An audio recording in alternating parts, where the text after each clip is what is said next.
আসসালামু আলাইকুম, কেমন আছেন সবাই? আশা করি সবাই ভালো আছেন। আলহামদুলিল্লাহ আমিও মোটামুটি ভালোই আছি।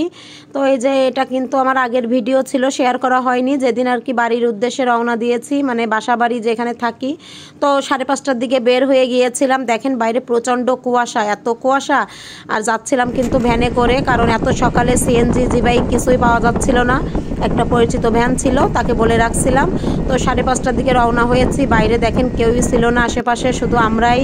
আর অনেক কুয়াশা, অনেক বাতাস, এত শীত লাগছিল। পুরো 2 কিলো কিন্তু যেতে হয়েছে ভ্যানে করে। তো ঠান্ডায় আর কি চাদর, তার সোয়েটার যত যা ছিল, দুইজনে, আমি আর আমার ছেলে, ওইভাবে করে আসছি। আর এই যে দেখেন রসের ঠিলা আর কি পারবে, আর ঠিলার একটা বসাবে। আমরা কিন্তু যারা খেজুর গাছ কাটে এদের গাছই বলি। ওই যে খেজুর করতেছে, তো গাড়িটা এখানে অনেকক্ষণ দাঁড়াইছিল, তো একটু ভিডিও করছিলাম। আর এই যে একটু গাড়িতে ভিতর থেকে একটু আর কি ভিডিও করছিলাম। এই যে সকাল প্রায় হয়ে এসেছে। তো প্রচণ্ড ঠান্ডা, কিন্তু ঠান্ডা একবারে জমে গিয়েছিলাম আসার সময়। তারপরও কি করা, যেতে তো হবেই। তো আসাটা আসলে অনেক কষ্টকর ছিল, কারণ বাড়িতে যাওয়ার আগে অনেক ভালো লাগে। বাড়ির কথা চিন্তা করলে, বাড়িতে রওনা দিলে অনেক মজা লাগে। মানে বাড়িতে যাচ্ছি অন্যরকম একটা ফিলিংস কাজ করে। কিন্তু চলে আসার সময় আসলে অনেক কষ্ট হচ্ছিল। সেইভাবে ভিডিও করতে পারিনি যখন বের হই, কারণ একা একা তো ওইভাবে আর কি ভিডিও করা হয় না। আর এই যে পদ্মা টোলে চলে এসেছি, পদ্মা পার হচ্ছি এখন। আর যেটা বলছিলাম, আসলে ভিডিও করে দেওয়ার মতন আমাকে কেউ নাই, একা একা ভিডিও করব। কিন্তু এত ব্যাগ নিয়ে, এত কিছু নিয়ে এইদিকে ভ্যানে উঠছিলাম, বাড়ি থেকে বের হয়েছি। ভাবি আসলে এগিয়ে দিয়ে গিয়েছিল কিছুটা পথ, অনেক ঠান্ডা। আমি পুরোটাই আসতে চাইছিল, আমি বললাম না, যাওয়ার দরকার নেই, এত ঠান্ডা, আমরা যেতে পারবো। এইভাবে ছেলেকে নিয়ে দুইজনে চলে আসলাম। তো বেরোনোর সময় আর কি ওইভাবে ভিডিও করতে পারিনি। তো এই যে পদ্মা সেতু পার হচ্ছি, তো এখানে অনেক দেখলাম যে নৌকা, তারপরে লঞ্চ যাচ্ছিল। এইগুলা ভালোই লাগছিল দেখতে, উপর থেকে ছোট ছোট লাগছিল। তো একটু দেখেন বাইরে অনেক দূরে অনেক কুয়াশা, তো একটু ভিডিও করে নিলাম। এই আর কি আর করার, বাসা বাড়ি তো যেতেই হবে যেখানে থাকি আর কি।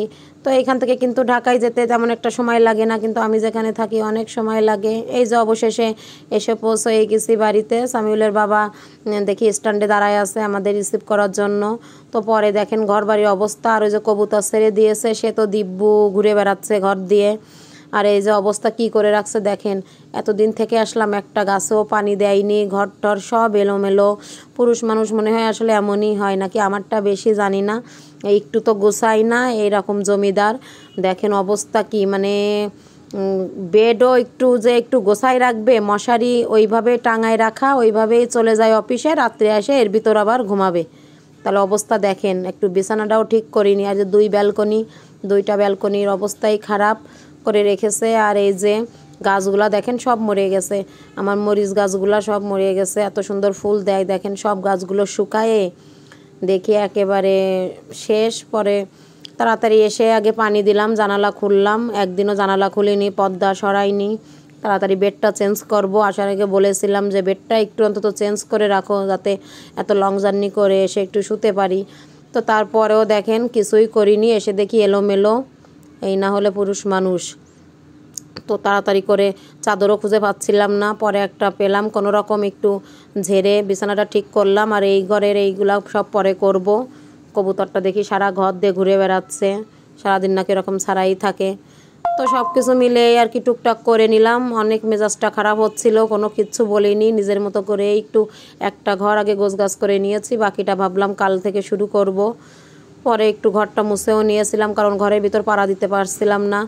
পরে বিকাল হলে সন্ধ্যার দিকে একটু পিঠা ভিজাবো। ভাবি যে রস দিয়ে দিয়েছিল, দুধ দিয়ে দিয়েছিল, সেই রসটা জাল দিয়ে তার ভিতরে কিন্তু দুধ দিয়ে দিয়েছি 1/2 কেজি দিয়ে। ভাবলাম যে ভালোভাবে একটু জাল দিয়ে নিই, রস দুধ দুটাই কিন্তু জ্বালিয়ে দিয়েছিল।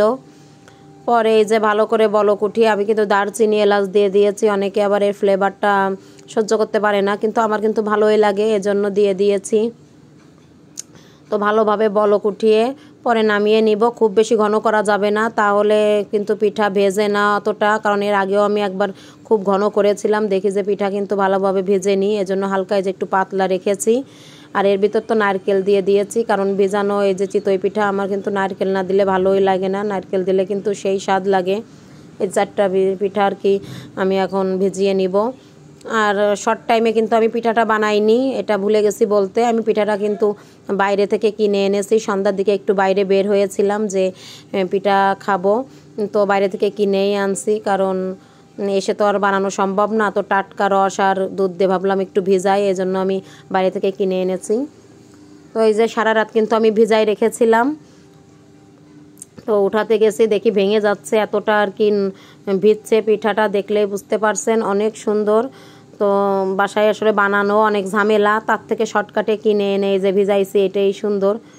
তো অনেক আর কি সফট হয়েছে, অনেক সুন্দর হয়েছে। তো আমি কেটে নিচ্ছিলাম। আর নারকেল তো না দিলে আমার ভালোই লাগে না। চিতই পিঠা আমি ভিজালে আমি নারকেলও দিব। আজকে রস আর দুধ দিয়ে ভিজিয়েছি, আর একদিন শুধু রস দিয়ে ভিজাবো। তো এই যে একটু খেয়ে নিব এখন, ভাবছিলাম যে কেমন হয়েছে একটু খেয়ে দেখি। তো আমার চ্যানেলটা যারা সাবস্ক্রাইব করেছেন অসংখ্য ধন্যবাদ, আর যারা এখনও সাবস্ক্রাইব করেননি অবশ্যই সাবস্ক্রাইব করে পাশে থাকবেন। আর সবার উদ্দেশ্য করে বলছি, আপনারা কিন্তু লাইক দিতে ভুলে যান, ছোট্ট একটা লাইক দিয়ে ভিডিওটা কন্টিনিউ করবেন। আর অবশ্যই জানাবেন আমার ভিডিওটা কেমন হয়েছে। সবাই ভালো থাকবেন, সুস্থ থাকবেন। আল্লাহ হাফেজ।